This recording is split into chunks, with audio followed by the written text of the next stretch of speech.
kerusakan aspal di Jalan Sultan Hasanuddin, Kecamatan Sirimau, Kota Ambon makin parah, Sabtu 6 Juli 2024. Pantauan tribunambon.com di lokasi sekitar pukul 16.38 WIB, terlihat puluhan lubang jalan tepat di kawasan depan Masjid Alim Patimura. Totalnya ada 47 lubang jalan, di antaranya 24 lubang masuk kategori rusak berat dengan diameter lebih dari 50 cm dan kedalaman lebih dari 10 cm. Sementara sisanya 23 lubang jalan masuk kategori ringan, dengan diameter kerusakan kurang dari 50 cm. Tampak para pengendara terpaksa menurunkan laju kendaraan akibat banyaknya lubang jalan. Terlihat juga para pengemudi mobil berkendara melawan arah hanya untuk menghindari lubang jalan. Salah seorang warga, Laruslan, mengatakan kondisi tersebut sangatlah berbahaya.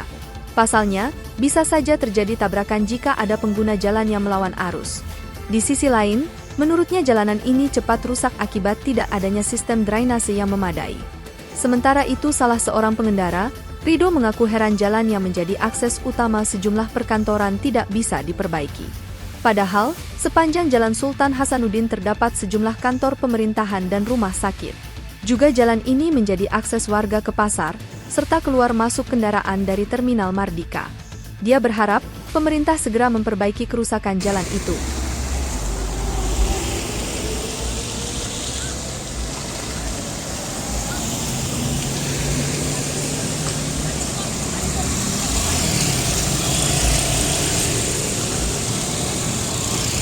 Download Tribun X sekarang, menghadirkan lokal menjadi Indonesia.